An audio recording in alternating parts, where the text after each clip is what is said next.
বিসমিল্লাহির রহমানির রহিম। আসসালামু আলাইকুম। আমি এখন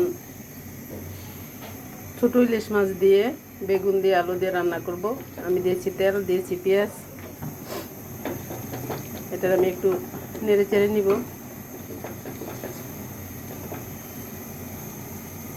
দিয়ে দিলাম একটু রসুন বাটা,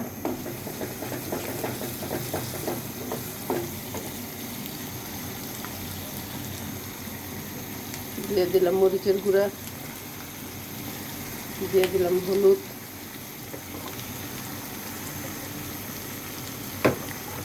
দিয়ে দিলাম ধনিয়ার গুঁড়া, অল্প সামান্য পরিমাণ ধনিয়ার গুঁড়া দিলাম।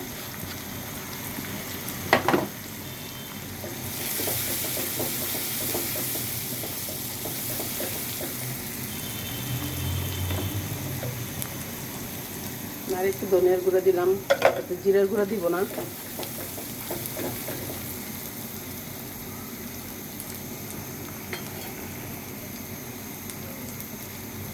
আমি একটু পানি দিব, কষিয়ে নিলাম। এই যে কষানোর জন্য আমি পানি দিলাম,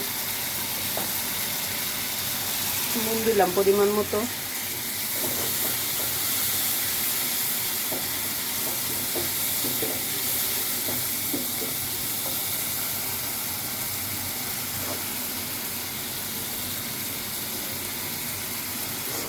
এই যে আমি ভেজে নিয়েছি আলু, সাথে একটা কালা বেগুন দিয়েছিলাম, একটা বেগুন।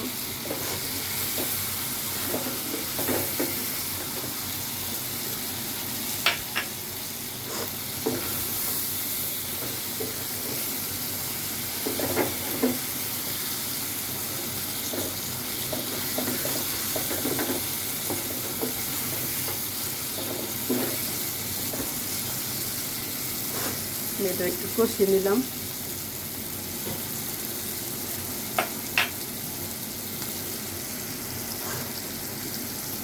আমার কষানো প্রায় হয়ে গেছে।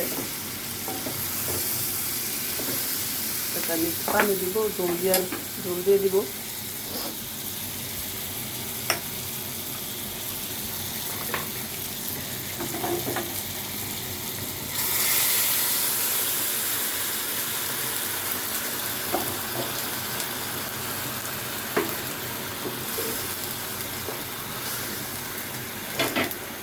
এর জন্য মাছটা দিয়ে দিলাম।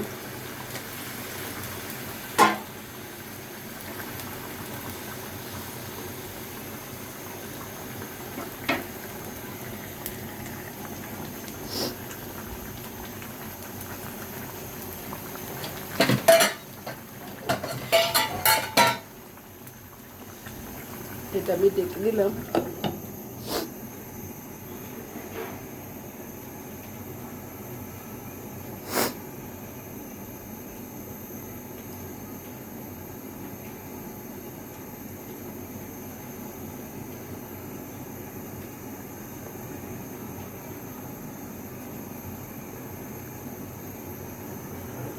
আমি সবসময় পানিটা একটু বলকানায় নেই, বলকানায় নিলে তরকারিটা তাড়াতাড়ি হয়ে যায়। যেহেতু আমি আগে সব কিছু ভেজে নেই, যেটা ভেজে নেওয়ার আর যেটা মেখে জেকে রান্না করে সেটা তো আলাদা ব্যাপার।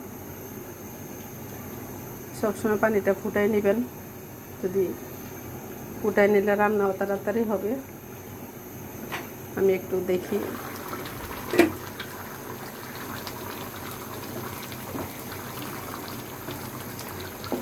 আমার আলু টালু সব সিদ্ধ। এখন দিয়ে দিব আমি একটা টমেটো সিদ্ধ করে রাখছিলাম, টমেটোটা আমি একটু ভেজে রাখছিলাম, সরি। এই যে টমেটোটা দিয়ে দিলাম। টমেটোটা দিলে এই কালারটা একটু সুন্দর হবে, ফ্লেভারটা সুন্দর আসবে, দেখতে সুন্দর হবে বেগুনের তরকারিটা। এই আলুর তরকারিটা কালা বেগুন একটা দিচ্ছি, আলু দুইটা দিচ্ছি, আর একটা টমেটো দিচ্ছি।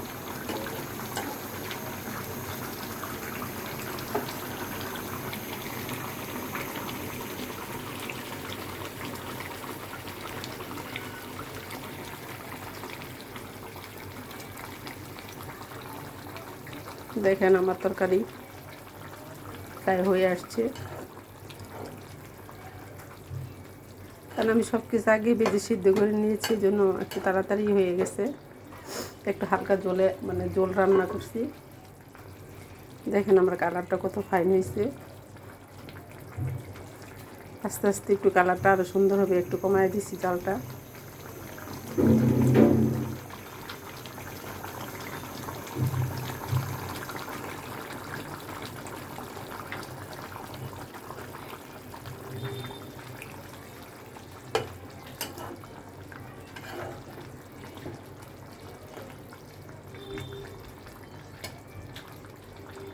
আমার তরকারিটা হয়ে আসছে, সবাই দেখেন, এইভাবে সবাই রান্না করে খাবেন। সবাইকে ধন্যবাদ। আমার আমার আমার চ্যানেলে লাইক কমেন্টস করবেন, আমার ইউটিউব চ্যানেল সাবস্ক্রাইব করবেন। সবাইকে ধন্যবাদ। আসসালামু আলাইকুম, ভালো থাকবেন সবাই।